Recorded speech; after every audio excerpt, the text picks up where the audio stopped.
ఈ రోజు ఈ వీడియోలో ద ఎలక్ట్రిక్ స్టేట్ అనే సినిమా గురించి మాట్లాడుకుందాం. Milli Bobby brown, Chris Pratt leads గా, జో రూసో అలాగే యాంథోనీ రూసో డైరెక్షన్ లో వచ్చిన సైన్స్ ఫిక్షన్ అడ్వెంచర్ మూవీ ఇది. ఈ సినిమా స్టోరీ ఏంటి, దీని మీద నా ఒపీనియన్ ఏంటనేది ఇప్పుడు తెలుసుకుందాం పదండి. ముందుగా ఈ సినిమా స్టోరీ ఏంటంటే, ఈ కథ ఆల్టర్నేట్ పాస్ట్ లో జరుగుతుంది. ఈ ప్రపంచంలో 90s టైంకే ఆర్టిఫిషియల్ ఇంటెలిజెంట్ రోబోట్స్ బాగా వాడుకలోకి వచ్చేస్తాయి. ఇంటి పని, వంట పని, పొలం పని, ఫ్యాక్టరీ పని, ఇలా ఒళ్ళొంచి చేసే పనులన్నిటికీ మనుషులు రోబోట్స్ నే వాడటం మొదలు పెడతారు. కానీ కొన్నాళ్లకి రోబోట్స్ తిరుగుబాటు చేస్తాయి. మనుషులు చెప్పిందల్లా చేస్తూ వాళ్ళ దగ్గర బానిసల్లా బతకలేమని, మాకు స్వాతంత్రం కావాలని పోరాటానికి దిగుతాయి. అలా మనుషులకి రోబోట్స్ కి మధ్య యుద్ధం మొదలైంది. ముందు ఈ యుద్ధంలో రోబోట్సే పైచేయి సాధించినా తర్వాత మనుషులు ఇంకా అడ్వాన్స్ టెక్నాలజీ వాడి రోబోట్స్ మీద గెలుస్తారు.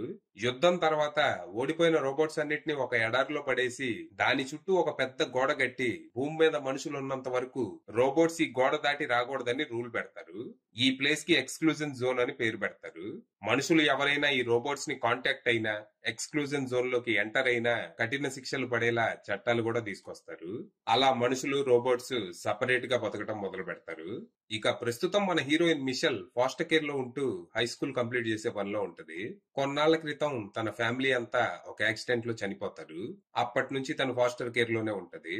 అసలే టీనేజర్, పైగా ఫ్యామిలీ అంతా దూరం అయ్యి వేరే ఎవరింట్లోనో బతికే పరిస్థితి.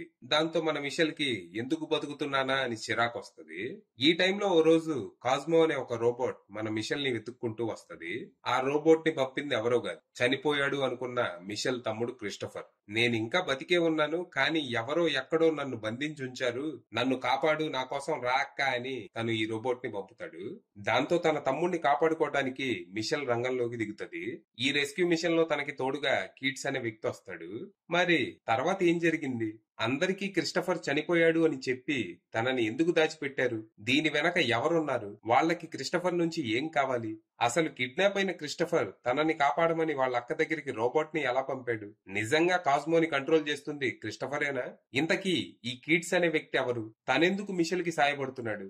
చివరికి మిషెల్ తన తమ్ముడిని ఎలా కాపాడుకుంది? ఈ రెస్క్యూ అడ్వెంచర్ లో తను ఫేస్ చేసిన ఛాలెంజెస్ ఏంటి, తెలుసుకున్న నిజాలేంటి అనేది మీరు సినిమా చూసి తెలుసుకోవాలి. ఇక ఈ సినిమా నాకైతే పెద్దగా నచ్చలేదు.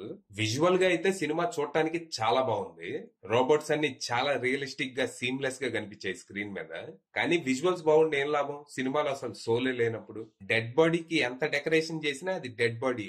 అసలు సివిల్ వార్, ఎండ్ గేమ్ లాంటి సినిమాలు తీసిన డైరెక్టర్లేనా ఈ సినిమా తీసిందని డౌట్ వస్తా ఉండింది.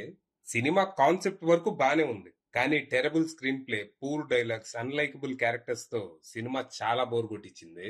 ఈ సినిమాలో మనుషుల క్యారెక్టర్స్ కంటే రోబోట్ క్యారెక్టర్స్ బాగుంటాయి. కొద్దో గొప్ప క్యారెక్టర్ డెవలప్మెంట్, మీనింగ్ఫుల్ డైలాగ్స్ లాంటివి వీటికే ఉంటాయి. సినిమా అయ్యాక మనకి ఏదో ఒక రోబోట్ గుర్తుంటదే గానీ ఒక్క హ్యూమన్ క్యారెక్టర్ కూడా గుర్తుండదు.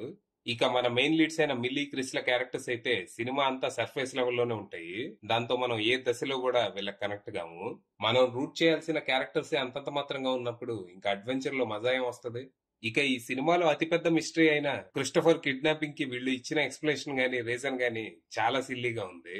అంటే రీజన్ ఇంట్రెస్టింగ్ గానీ అనిపించినా దాన్ని ఎక్స్ప్లెయిన్ చేసిన విధానం చాలా చాలా లేజీగా ఉండింది. వాడితో మాకు పని ఉంది అందుకే కిడ్నాప్ చేసాం అంటారు. పని అంటే అదో పని అంతే.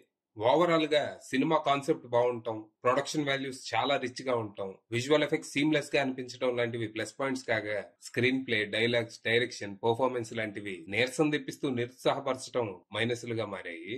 అయినా మనుషులు రోబోట్స్ తో యుద్ధం చేసి గెలిచాక వాటిని ఆఫ్ చేసి పక్కన పడేస్తారు గాని ఒక ప్లేస్ ఇచ్చి మీరంతా ఇక్కడ ఉండండి అని చెబుతారా?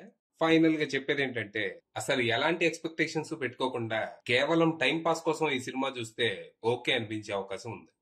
అది విషయం.